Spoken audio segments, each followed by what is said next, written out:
وقف کیا ہے؟ خود اس وقف کے سسٹم کو اللہ کے نبی صلی اللہ علیہ وسلم نے قائم فرمایا تھا۔ 2019 میں یہ حکومت CANRC کا بل لاتی ہے۔ جس طریقے سے CANRC میں کاغذ دکھانے کی بات کی گئی، اسی طریقے سے پراپرٹی کے لیے کاغذ دکھانے کی بات کی جا رہی ہے۔ پراپرٹیز کو امپاور کرنے کے لیے یا تحفظ دینے کے لیے نہیں لایا گیا ہے، بلکہ اس کے ذریعے سے اس کو ہڑپنے کے لیے، اس کو انکروچ کرنے کے لیے اسٹیٹ کی جانب سے، حکومت کی جانب سے کوشش ہو رہی ہے۔ اسی کو دیکھتے ہوئے all India Muslim personal law board نے ایک اہم اعلان کیا ہے کہ وہ 17 مارچ کے دن، منڈے کے دن، جنتر منتر پر ایک پروٹیسٹ آرگنائز کرے گی۔ السلام علیکم ورحمۃ اللہ وبرکاتہ۔ دوستوں، وقف کیا ہے؟ وقف اس پراپرٹی کو کہا جاتا ہے جسے مسلمان ثواب کی نیت سے ریلیجیس، ایجوکیشن یا چیریٹیبل پرپس کے لیے ڈونیٹ کرتے ہیں۔ اب جب مسلمان اس پراپرٹی کو اللہ کے لیے ڈونیٹ کرتے ہیں تو یہ پراپرٹی اللہ کی بن جاتی ہے اور مسلمان اس کے کسٹوڈین ہوتے ہیں۔ خود اس وقف کے سسٹم کو اللہ کے نبی صلی اللہ علیہ وسلم نے قائم فرمایا تھا۔ آپ نے 7 باغ کو اللہ کی راہ میں وقف کر دیا تھا، اور اس کے بعد ہم دیکھتے ہیں کہ جو تیسرے خلیفہ رہے حضرت عثمان رضی اللہ تعالیٰ عنہ، انہوں نے خود کنویں کو، یعنی پانی کا جو کنواں ہوتا ہے، اس کو اللہ کی راہ میں وقف کیا تھا، ڈونیٹ کیا تھا۔ اور اس کے بعد ہم دیکھتے ہیں کہ مور دین 1400 ایئرس کی ایک لیگیسی وقف کی رہی ہے، جس میں بہت سارے ریلیجیس، ایجوکیشنل اور چیریٹیبل انسٹیٹیوشنز وجود میں آئے، اور ایک پیرلل ویلفیئر سسٹم وقف کے ذریعے سے وجود میں آیا۔ خود ہمارے ملک میں وقف کی لیگیسی مور دین 1000 ایئرس پر مشتمل ہے۔ اس لیگیسی میں بہت سارے شاندار انسٹیٹیوشنز ہمیں نظر آتے ہیں۔ اس میں مساجد ہے، اس میں عیدگاہیں ہیں، اس میں مدارس ہے، اس میں بہت سارے چیریٹیبل ٹرسٹ ہے، اس میں خانقاہیں موجود ہے، اور اس کے علاوہ بہت سارے چیزیں وقف کی پراپرٹی کے سلسلے میں موجود ہے۔ اور ہندوستان آزاد ہونے کے بعد بھی وقف کا یہ سسٹم ایک لیگل پروٹیکشن اسے حاصل تھا، اور حکومت اس وقف کے ٹریبونل کے ذریعے سے جو فیصلے ہوتے تھے اسے قبول کرتی تھی۔ 2019 میں یہ حکومت CANRC کا بل لاتی ہے، جہاں اس کے ذریعے سے مسلمانوں کی سٹیزنشپ کو امینڈ کرنا چاہتی ہے یا چھیننے کی کوشش کرتی ہے۔ تو وہیں دوسری طرف اب یہ وقف امینڈمنٹ بل 2024 لے کر آتی ہے، جس کے ذریعے سے وہ مسلمانوں کے تہذیبی وجود کو، اس کے کلچرل ایگزسٹنس کو ختم کرنے کی کوشش کرنا چاہتی ہے۔ اس وقف امینڈمنٹ بل 2024 ایک بہت خطرناک بل ہے۔ وقف کے انسٹیٹیوشن کو ہڑپنے کے لیے اور اس کو چھیننے کے لیے یہ بل پیش کیا گیا ہے۔ جب یہ بل پارلیمنٹ میں پیش کیا گیا تو بہت سارے اپوزیشن کے ممبرز نے اس کو اپوز کیا۔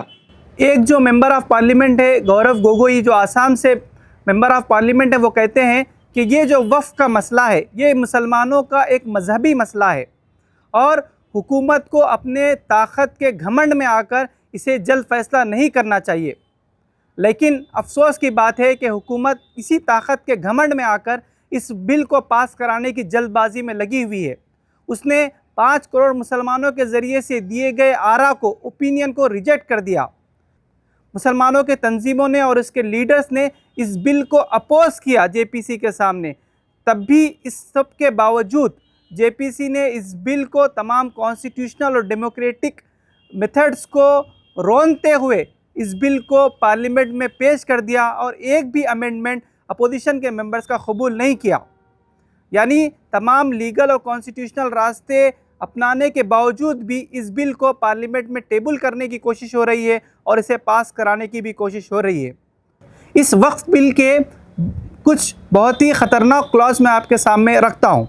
یہ وقف بل میں یہ بات موجود ہے کہ وقف بائی یوزر کو ہٹا دیا جائے، یعنی جو وقف کی پراپرٹیز ہے، جو بائی یوزر اس کے لانگ ٹرم یوسیج کی وجہ سے جو وقف کی پراپرٹی مانی جاتی ہے، وہ اس کو ہٹا کر اسے بھی کاغذ دکھانے کے لیے کہتا ہے۔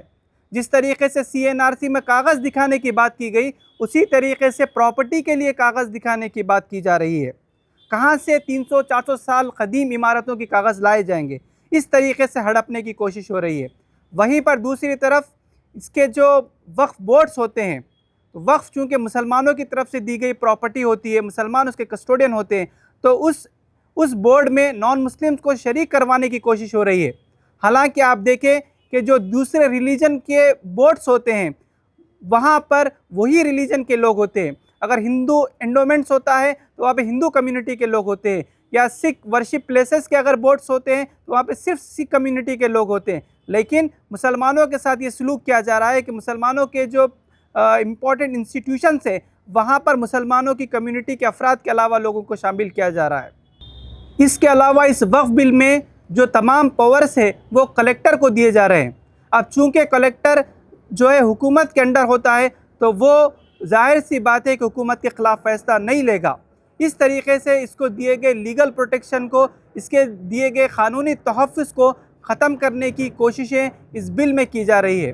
اسی لیے all India Muslim personal law board کی لیڈرشپ نے, جو تمام مسلمانوں کا ایک متحدہ ادارہ ہے, اس نے کہا کہ یہ وقف بل وقف کی پراپرٹیز کو امپاور کرنے کے لیے یا تحفظ دینے کے لیے نہیں لایا گیا ہے, بلکہ اس کے ذریعے سے اس کو ہڑپنے کے لیے, اس کو انکروچ کرنے کے لیے اسٹیٹ کی جانب سے, حکومت کی جانب سے کوشش ہو رہی ہے. یہ وقف پراپرٹی مسلمانوں کی پراپرٹی ہے جو ان کے آبا و اجداد نے ایک تہذیبی ورثے کے طور پر, ایک کلچرل لیگیسی کے طور پر حوالے کی ہے. اس پر حکومت کا حق نہیں ہو سکتا, اس پر لالچی لوگوں کی نظر نہیں ہو سکتی. اس بات کو ہمیں پراؤڈلی اور لاؤڈلی کہنا ہوگا. اسی کو دیکھتے ہوئے all India Muslim personal law board نے ایک اہم اعلان کیا ہے کہ وہ 17 مارچ کے دن, منڈے کے دن جنتر منتر پر ایک پروٹیسٹ آرگنائز کرے گی. اور اسی کے ساتھ ساتھ انہوں نے پریس کانفرنس میں یہ بھی کہا ہے کہ اگر اس بل کو پاس کیا جاتا ہے تو وہ ایک نیشن وائڈ پروٹیسٹ کا, نیشن وائڈ موومنٹ کا آغاز کریں گے.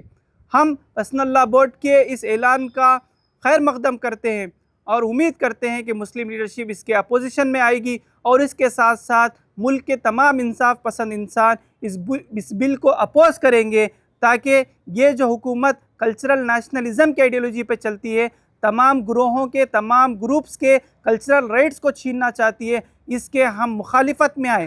اگر آج مخالفت میں نہیں آئیں گے تو صرف مسلمان اس کا ٹارگٹ نہیں رہیں گے, بلکہ مسلمانوں کے بعد دیگر کمیونٹیز کے بھی کلچرل رائٹس کو یہ حکومت ختم کرنے کی کوشش کرے گی, اور اس طریقے سے اپنی آئیڈیالوجی کو آگے بڑھائے گی.